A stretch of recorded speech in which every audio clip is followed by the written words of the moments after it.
Finally, we actually have some positive news regarding Facebook ads.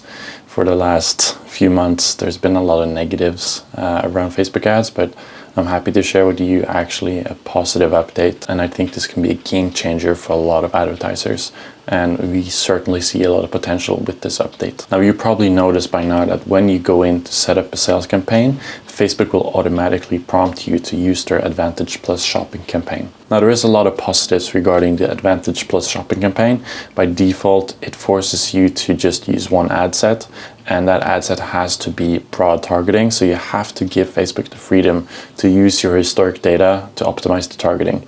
And for most businesses, I think this is going to be a positive thing. By only having one ad set, you are forced to push all of your focus and also your budget on the ads themselves, and I think this is a positive thing because the value of Facebook ads today, as the algorithm is so powerful, is more on the creative side. So the ad copy, the creative, the images, the carousels, the videos, that stuff is usually where ads have a lot of potential upside if you do a lot of creative testing. And in addition to this, the Advantage Plus shopping campaign forces you to select automatic placements.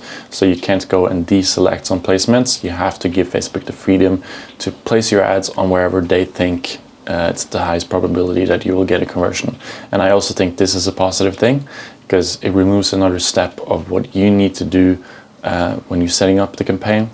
And generally, we always run with automatic placements anyways for most businesses because we see that this is what gets us the best results. But the one reason why we haven't started using this campaign type until now is because previously the default and the only bid strategy you can select was highest volume. So this basically just means that as you start a campaign, you will have to allow Facebook to spend all of your budget if they want to, regardless of the profitability of the campaign. And in my opinion, this is absolutely not ideal, and that's why we have not been using it. Personally, I like to have full control of the profitability, and we usually use a bid strategy that allows us to have this control, so cost control bid strategies. So this could either be a cost cap or what is now called cost per result goal. It could be a ROAS goal or a bid cap. So by using these bid strategies, we are forcing Facebook to get us closer to our goal and not spend all of our budget unless we are hitting this goal. Personally, I think it's better to have the consequence being your campaign not spending if it's underperforming, instead of it keep spending but you actually lose money. So this is the reason why we haven't been using the Advantage Plus shopping campaign until now. So with this new update that Facebook just rolled out, we're actually able to set a ROAS goal for the campaign. So let's hop over in one of my clients' ad accounts and I'll show you exactly how you can set this up. So I'm now inside one of my clients' ad accounts and we're going to create a new campaign. Then you're going to select the sales objective. I'm going to click continue. And as you can see, Facebook will automatically prompt you to set up an Advantage Plus shopping campaign. So in this case, we're actually going to press continue. So under conversion location, you're going to select website. Now under performance goal, you're actually going to switch it over to maximize the value of conversions. So instead of telling Facebook to prioritize the volume of conversions, so instead of saying we want as many conversions as possible, you're saying we want the most value per conversion. So for most businesses, I think this is a good thing because, for example, e-commerce businesses, you want the customers that go in and purchase the highest value purchases. So with this performance goal, you're going to get a higher average order value because Facebook will prioritize the higher spenders. So this is the one you're going to select. Then you select your pixel. Now here you can see you can put in a ROAS goal. So let's say we want to put in a 2 ROAS. Then you will put it in like this. Now, one issue that a lot of advertisers have is that not all of the sales are being tracked.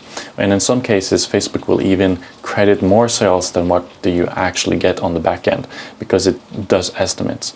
So if you know that your ROAS in your ads manager is either less or more than what it actually is, then you need to make sure you adjust the ROAS goal based on this.